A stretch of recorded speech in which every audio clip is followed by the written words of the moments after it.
Asta stepping in. I'm not sure if they're going to be able to put that kind of pressure onto Bigatron in the early phase of the game. I don't think they're going to be able to put too much pressure early on, but with the Melissa, it does seem like they will be able to. And also the Barats, who can clear really fast and equalize in this best of 5. Welcome to the land of Dawn for game number 2. Let's see indeed here. Looking at their composition, it's going to be again Sakin though on that 1-1. So looking at game 1, he got the MVP. Is going to be very, very scary here for this side of Alter Ego. Now looking at their compositions again. Wow, so Riza opted a concussive blast on that Virgin key though, very low. And that's going to be first blood there taken by Alter Ego. Being able to... I don't forget the gals because I want to talk about the Alice now. She's a gal, right? That's true. And the Alice, she clears really fast, so it's going to be very difficult for Alter Ego if they actually want to invade. Super Ken can clear very fast. And again, on this Alice, you know, if you haven't faced off against the Alice, you probably don't know, but he's super sustainable. I think because of that sustain, she might actually be tankier than even the Barats. Maybe as tanky as the Barats with that sustain. I feel like that can be the case, and also that is also perhaps the more reason for side of Alter Ego should build anti-region items ASAP, right? Dominance Ice, how it's perhaps, yeah, just the Dominance Ice here might just work, but see here, we are seeing now already Alter Ego here with the slight control, right? With that first blood, they were able to gather 300 gold. Let's see, will they be able to take more momentum with it or no? It seems like they are already in the vicinity of the turtle. Sully Boy is on it. No contest here for the side of Bigatron Alpha. They will just leave it, concede it over to Alter Ego. Game number 1, Alter Ego also got the first objective. So far, on point. This is typical Bigatron Alpha, especially when they use the Alice strategy, right? They're very passive in that early game, very different to what we saw in the first game. And they're just doing what they need to do. They're going to wait for the power spikes to hit, and that's when they're going to pull the trigger. You can see that Super Ken on the Alice is a lot more, I would say, independent as a jungler, seeing as the Barrett's just constantly being pressured. You can see that Udil always needs to babysit him around the map as well. So it looks like Super Ken is going to be able to clear a lot faster than the Barrett's as well, even without the help of the mid lane. Alright, we are now seeing already Super Ken. Take a look at this guy's rotation, right? From minute 1. Been taking the mid lane creeps. So what they're saying is, yeah, it's okay.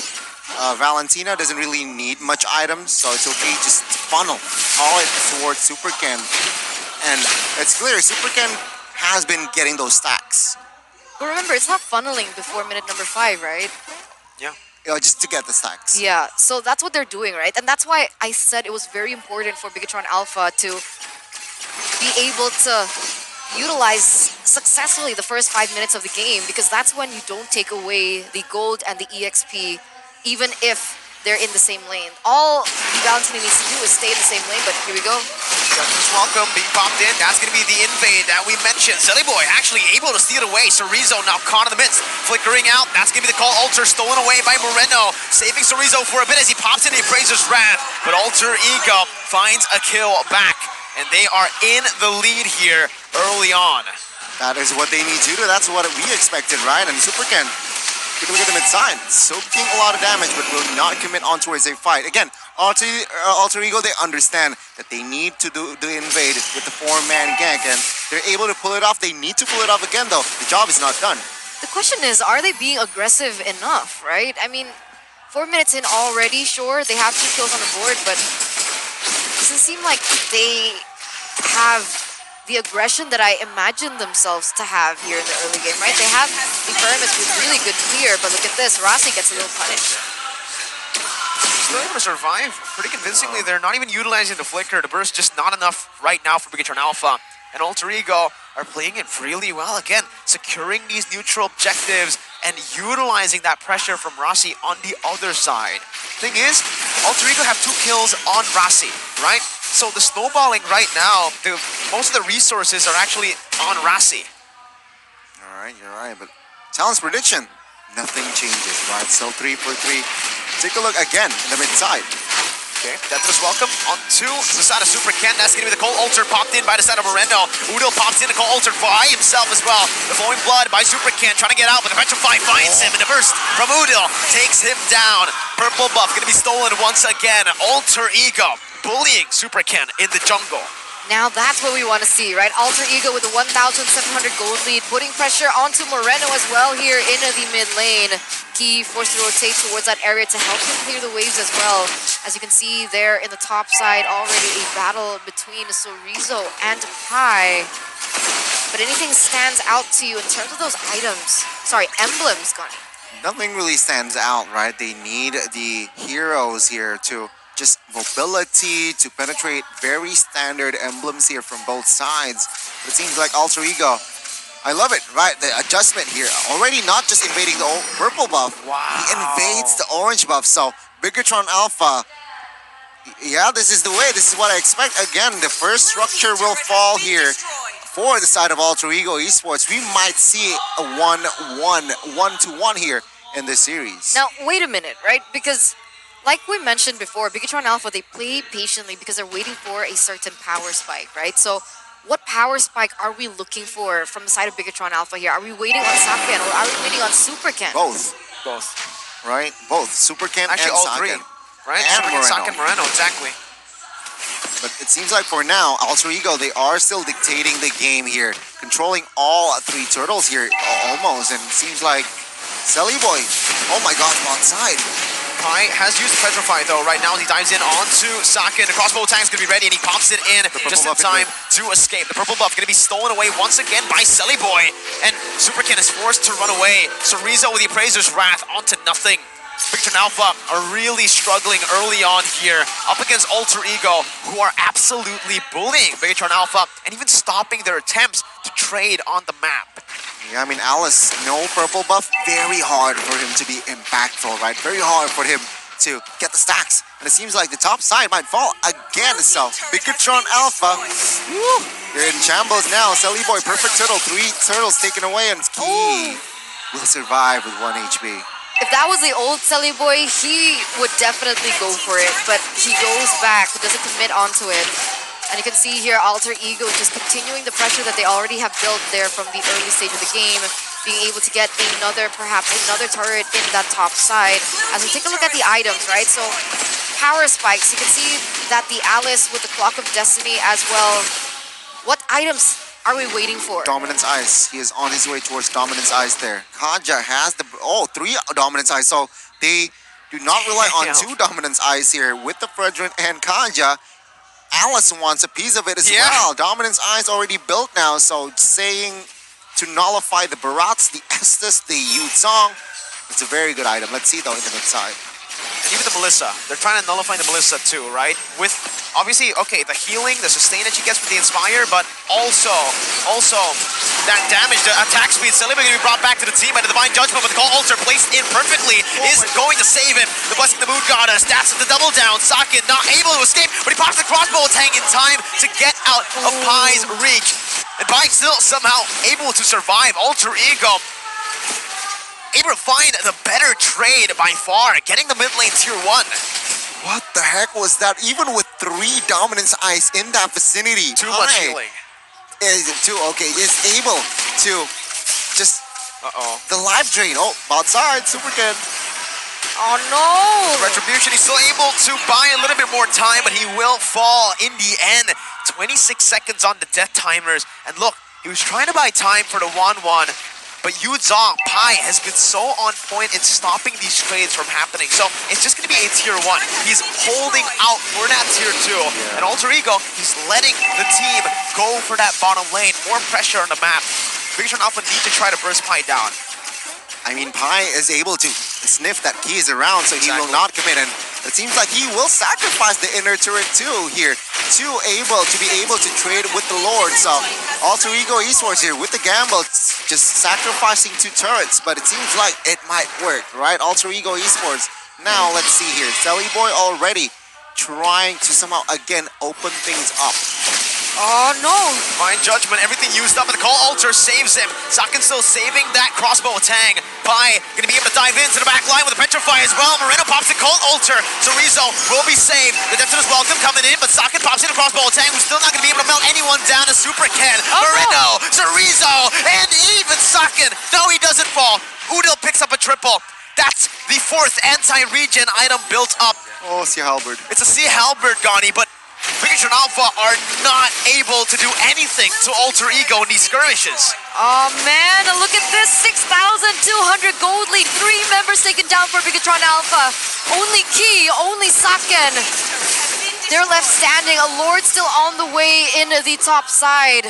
But it is going to be enough time for the other members from the side of Bigatron Alpha to come back into the Land of Dawn as they try to defend this top side.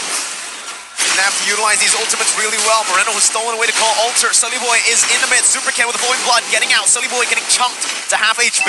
But with the healing, with the sustain that Rossi can provide, he's all good. He acts as that guy in the mid to soak in everything. Pai now diving in with the Black Dragon form, zoning Sakin away. That's the second base turn of the game, taking down the first Lord.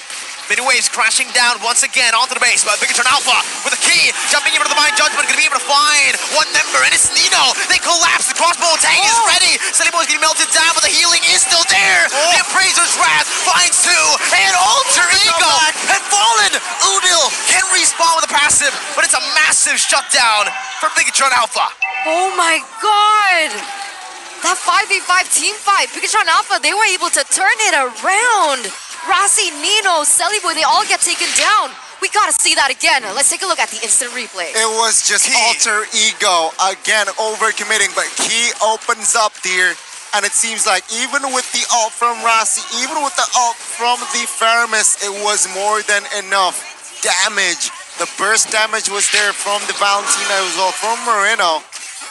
And now we got perhaps potentially an even game again. Still though, 3,000 gold lead for side of Alter Ego.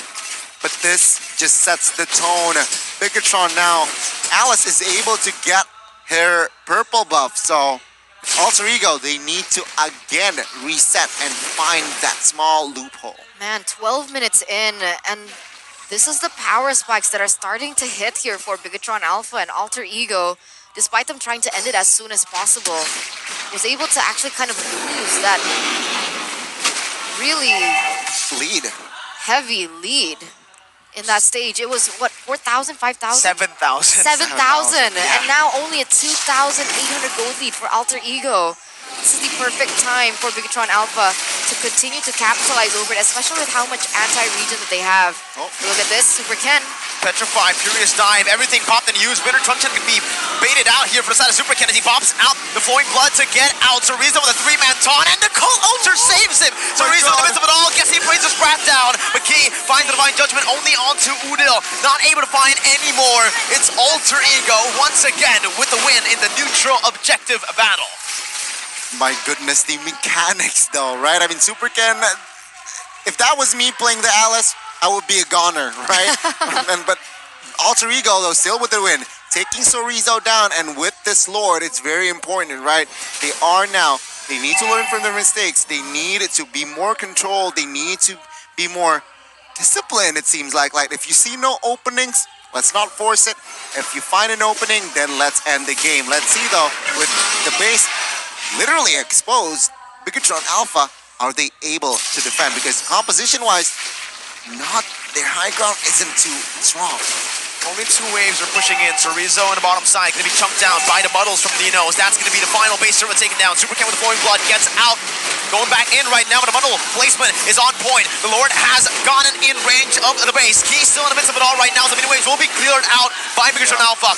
Moreno's looking for the engage, but Alter Ego decide to not commit in the skirmish. 14 minutes in, they decide to give Bigatron Alpha their proper respect. Still though, 5,600 gold lead from the side of Alter Ego. This is what I was curious about, the items. 15 minutes in, you can see already a shift in the meta, right? NOD being picked up here by Estes as well as the Faramis. 2 NODs, 1 Dominance Ice for Yu Zong. So it's anti-region party, right? It seems like from the left side and the right side. You see Dominance Ice built by 3 members of Bigatron, 1C Halberd, Uh-oh. and from the right side it's just 2 NODs and 1 dominance. Oh, flicker from Chorizo, let's see. Pi needs to be careful here. The damage is starting to hurt, and look in the back. Flying is going to be key. Who's in the midst of it all? Caught. Now the Cold Ultra actually saves him, baiting a whole lot. Super in the midst of it all, going to be able to find a 3-man mobility. Socket. Now one more weakness point is all he's looking for. The crossbow tag is ready. He pops it up in time. The winner truck is going to be blocked. BTR. They won the team fight. We're in the mid lane. Pi is looking for that split push. That's going to be a recall for the side of Chorizo to try to save the game. He's going to be able to hold the lines for the mid waves. Udo running for his life as Socket tries to chase him down. Bottom lane, Pi has failed in his split push attempt, and Bigatron Alpha have found a way once again to come back in the game. My goodness, both teams here refusing to lose. And now Alter Ego Esports are forced to again reset. The Lord will be up in 20 seconds, so both teams will look for that. I feel like Bigatron Alpha now will look for the contest. Yeah. Alright? They were looking for it last time, but it failed, right? Because Super Ken was just too low. But now they learned from that mistake, and perhaps they will slowly but surely rotate towards that side, and Super Ken shouldn't open the map. Let's see though. Saken building the Berserker's Fury for Wanwan. Melfic Roar built up. He goes for the Crojan side as well. I believe he actually didn't go for the DHS. Am I right? He has the DHS He has and the DHS. And the Sea Halberd. the Sea Halberd, exactly. He's just stacking down. He is going for a glass cannon build, knowing that Alter Ego are playing it purely front to back most of the time. Pi is the only one who can dive towards the back line, but with Wanwan's kit, he can purify out of the Petrify very easily. He can maneuver out of Pi's movement very easily. That's why he only has the steel leg plates. Maybe he can sell that for an immortality, but at this point of the game, I would actually say go full damage. Maybe more attack speed or just more pure damage to help you out in these skirmishes. Bigatron Alpha have completely controlled the Lord with a macro play. Silly Boy was death is welcome. This is a desperate move. Super Ken with Retribution battle. Silly Boy wins it in the back line though. Nino going to be able to find the damage as Rizzo finds the Praiser's Wrath. Bigatron Alpha not able to find the dub in this skirmish. The Flowing Blood is right there, but Socket will fall as well to the hands of Udil as he shuts him down. 4-1. Moreno trying to jump in to find a trade back, but it seems like it is going to be all over for Bigatron Alpha in game number 2. Moreno versus Rossi and Udil, so trying to dish out more damage, but Udil is able to get out in time with a flicker to outplay Moreno, and it's a wipeout for Alter Ego. Key, the only man left standing, but Alter Ego will equalize. Wow, the three-face mass bite back, saying to Bigatron that it's not going to be that easy here in a full best of 5. And in the end, the glass cannon build that we were talking about, the Wanwan, didn't really pay off for them. Nope. Socket was taken out so easily there, even before the team fight begun.